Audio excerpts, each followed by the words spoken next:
Salam sejahtera buat kita semua. Saya Pendeta Heni dari GKI Beringin menyapa Ibu Bapak dan saudara-saudara pada hari ini. Semoga kita semua ada dalam sukacita dan kebahagiaan karena Kristus beserta dengan kita. Mari sebelum bersama-sama kita merenungkan firman Tuhan, mari kita berdoa. Bapa yang penuh kasih, terima kasih untuk hari baru yang Engkau berikan kepada kami. Terima kasih untuk kesempatan di mana kami boleh berkarya sebagai anak-anak Tuhan.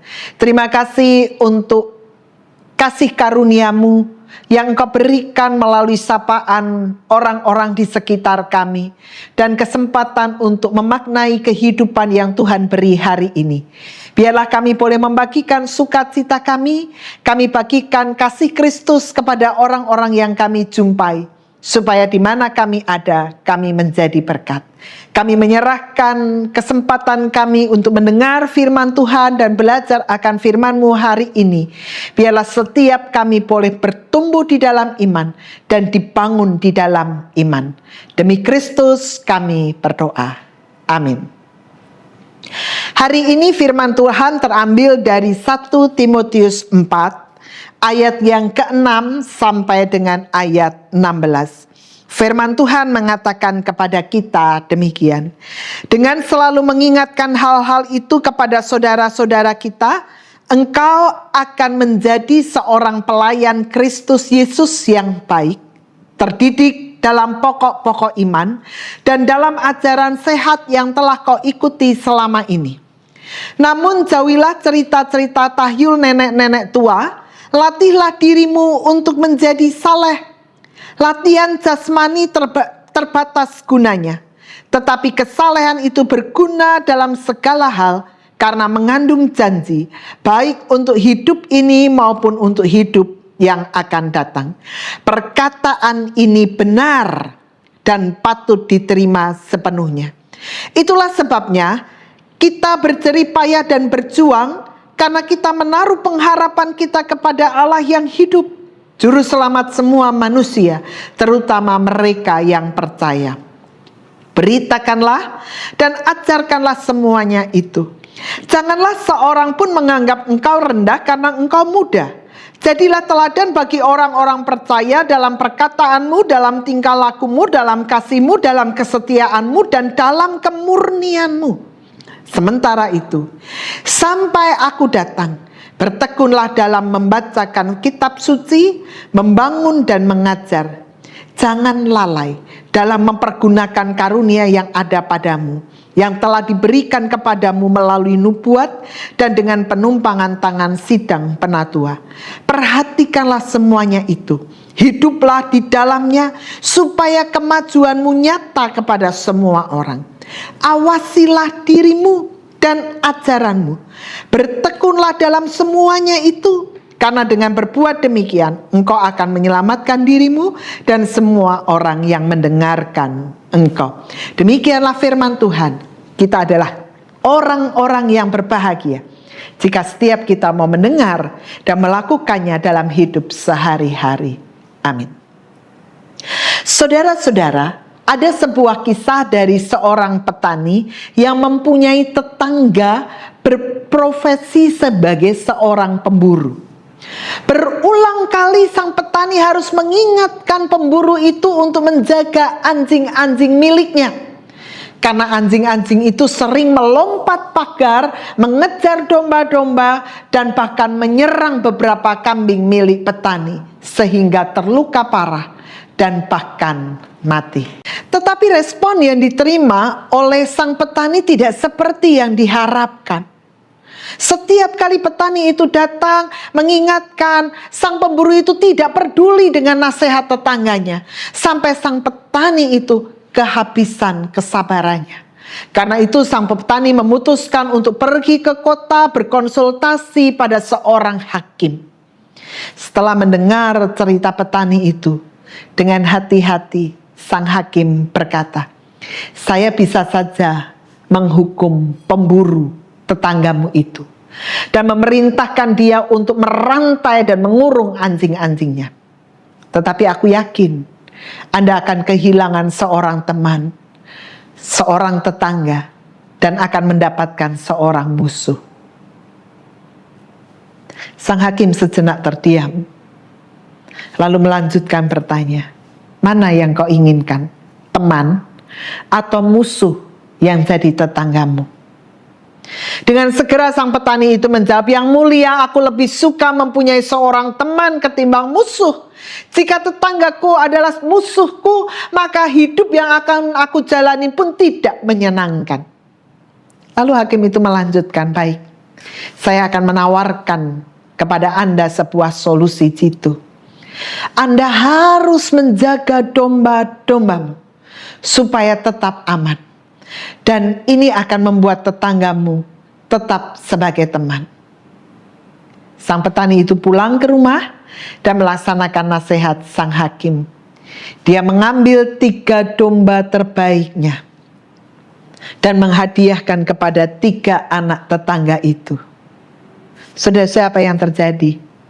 Ketika anak pemburu itu menerima dengan sukacita, mereka bermain dengan hadiah yang diberikan oleh sang petani. Dan demi menjaga kebahagiaan anak-anaknya, sang pemburu itu mengkerangkeng anjing-anjingnya. Sejak saat itu, anjing-anjing itu tidak pernah mengganggu domba-domba sang petani. Saudaraku, kalau kita ada di posisi sang petani, apa yang akan kita lakukan? Jika hakim itu bertanya, mana yang kau inginkan, teman atau musuh yang menjadi tetanggamu? Mungkin sebagian kita akan mengatakan, punya musuh juga tidak apa-apa, daripada mempunyai tetangga yang sesuka hati, tidak peduli dengan keluhan orang sekitarnya. Mungkin ketika kita menghadap sang hakim, kita akan meminta agar sang hakim memberikan hukuman kepada sang pemburu, agar kesalahan, kemarahan kita teratasi. Pertanyaan selanjutnya, apa bedanya kita dengan sang pemburu? Lihatlah keputusan dan sikap sang petani. Di tengah kekesalan hatinya dan kehabisan kesabaran, sang petani memiliki teman daripada musuh. Ia memilih memberi hadiah kepada 3 anak sang pemburu dengan memberi domba yang terbaik. Ia berani tampil beda. Ia memilih hidup tentram, menjadi berkat bagi dirinya dan sesamanya. Saudaraku, ini juga yang ditegaskan oleh Rasul Paulus kepada Timotius. Kalau kita perhatikan di ayat 12, Paulus mengatakan kepada Timotius, jangan seorang pun menganggap engkau rendah karena engkau muda. Jadi teladan bagi orang-orang percaya dalam perkataanmu, dalam tingkah lakumu, dalam kasihmu, dalam kesetiaanmu, dan dalam kesucianmu. Dalam bahasa Yunani, kata teladan itu dipakai kata tupos, yang berarti model, gambar, ideal atau pola.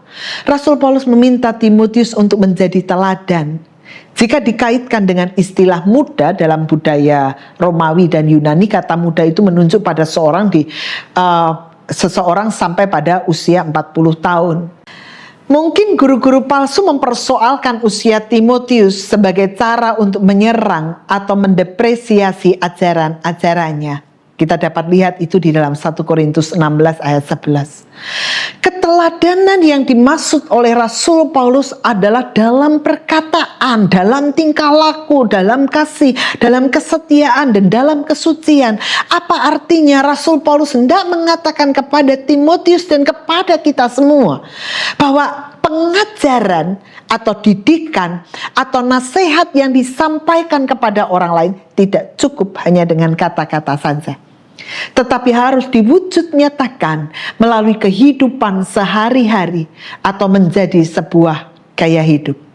Untuk itu Rasul Paulus mendorong Timotius di ayat 13-16a, bertekunlah dalam membaca kitab suci, dalam membangun dan dalam mengajar. Jangan lalai dalam mempergunakan karunia yang ada padamu, yang diberikan kepadamu oleh nubuat dan dengan penumpangan tangan sidang penatua. Perhatikanlah semuanya itu.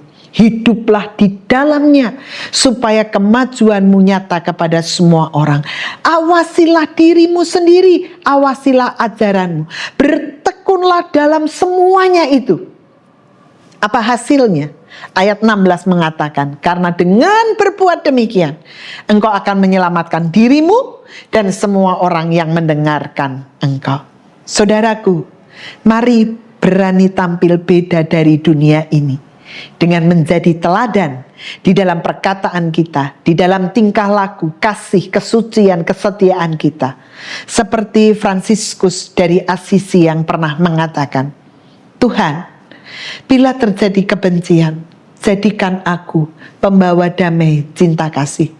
Bila terjadi penghinaan, jadikan aku pembawa pengampunan. Bila terjadi perselisihan, jadikan aku pembawa kerukunan.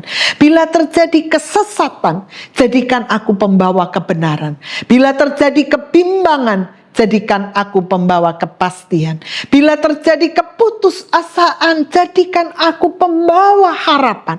Bila terjadi kegelapan, jadikan aku pembawa terang. Bila terjadi kesedihan, jadikan aku pembawa sukacita.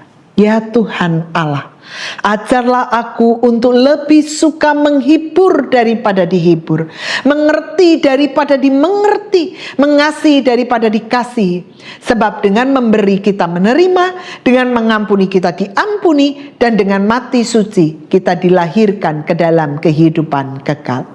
Amin. Kita berdoa. Kami belajar menjadi anak-anak Tuhan di tengah dunia yang mencoba menawarkan segala sesuatu untuk kami sama seperti dunia. Engkau memanggil kami untuk menjadi teladan. Karena itu ya Bapa, perlengkapilah kami, agar di dalam keluarga, di dalam tempat di mana kami bekerja, di dalam masyarakat, dan dimanapun kami berada, kami boleh membagikan kasih-Mu. Perkataan kami membangun dan kehadiran kami memberi damai sejahtera. Kami menyerahkan diri kami hari ini di dalam tangan Tuhan. Kami alat-Mu. Pakai kami sesuai dengan kehendak-Mu. Demi Kristus kami berdoa. Amin. Tuhan memberkati kita semua. Amin.